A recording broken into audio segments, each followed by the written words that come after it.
হ্যাঁ, সতুলতা সমস্ত চর্চার অবসান, প্রতিকুর রহমান সেই তৃণমূলই জয়েন করলেন এবং অভিষেক বন্দ্যোপাধ্যায় হাত ধরে কী বললেন?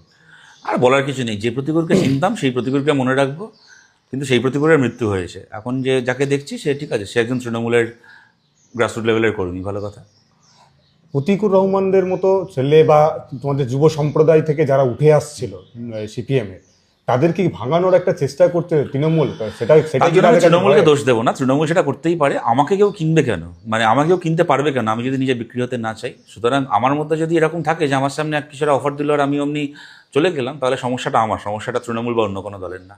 আচ্ছা, এর আগেও ধরুন সিপিএম থেকে অনেকে বিভিন্ন কারণে অন্য দলে চলে গিয়েছে, কিন্তু তখন দলের বা আপনাদের যারা লড়াকু সৈনিক তাদের এত ইমোশনাল হতে দেখিনি। প্রতিকুরের ক্ষেত্রে এত ইমোশনাল কেন? প্রতিকূলকে অন্যরকম ভাবতাম, প্রতিকূল কখনো এরকম হবে এটা সত্যি কেউ কল্পনা করেনি।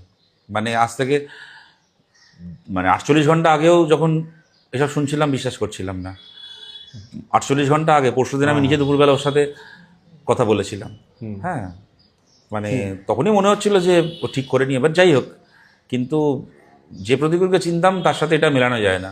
এবার ঠিক আছে, আর কি করা যায়। চলে যাওয়ার আগে যে ধরনের কথাগুলো বলছে যে বসিয়ে রাখা, প্রশ্ন করতে ওগুলো না সবাই দেওয়া, বলে, ওগুলো কেউ আজ অব্দি দল ছেড়ে অন্য দলে গিয়ে বলেনি যে আমার অ্যাম্বিশন ছিল, আমার ব্যক্তিগত আখের গোছানোর সুযোগ এসছে তাই আমি অন্য দলে গেছি, ভালো টাকা পেয়েছি, ভালো অফার পেয়েছি, ভালো আমার কেরিয়ারের জন্য গেছি। আজ পর্যন্ত কেউ বলেনি। সে মুকুল রায় থেকে শুরু করে, জয়প্রকাশ মজুমদার থেকে শুরু করে, সজল ঘোষ থেকে শুরু করে, শুভেন্দু থেকে শুরু করে, শোভন চ্যাটার্জি থেকে শুরু করে, আজ পর্যন্ত যারা যারা দল বদলেছে তারা যা যা বলেছে এক্ষেত্রেও তাই তাই শুনছি। এগুলো কোনোটাই নতুন কোনো কথা নয়।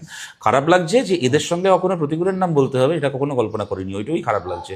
তার বাইরে অবাক হচ্ছি না, কথাগুলো শুনে অবাক হচ্ছি না। এগুলো কমন টেমপ্লেট, এগুলো দেখবেন আপনাদের সিএনএই, আপনি পুরনো ইন্টারভিউগুলো বার করবেন, যাদের নাম বললাম তাদের দেখবেন ঠিক এই কথাগুলোই রয়েছে।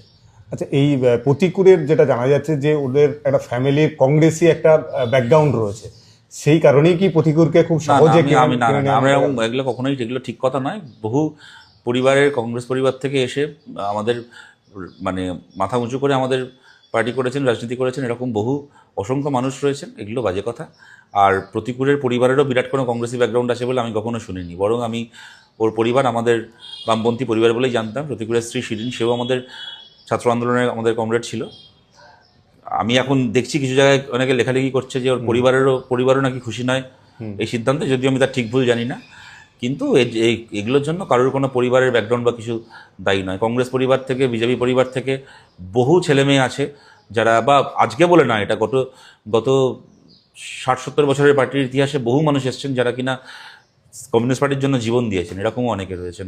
হরেকৃষ্ণ গঙ্গার, বিনয় গঙ্গারের পরিবার যোদ্ধার পরিবার ছিলেন, আর তারা পশ্চিমবাংলায় অপারেশন বর্গার সামনে দাঁড়িয়ে বুক চিতিয়ে নেতৃত্ব দিয়েছেন। তারা ভূমিহীন কৃষকের মধ্যে, বর্গাদারদের মধ্যে জমি বন্টন করার প্রশ্ন। সুতরাং যোদ্ধাতন্ত্রের বিরুদ্ধে, জমিদারতন্ত্রের বিরুদ্ধে লড়াইয়ের নাম হরেকৃষ্ণ গঙ্গার।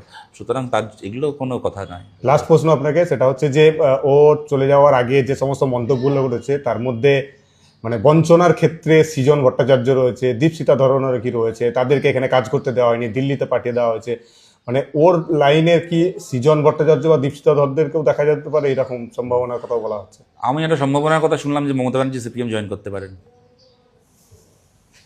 ঠিক আছে।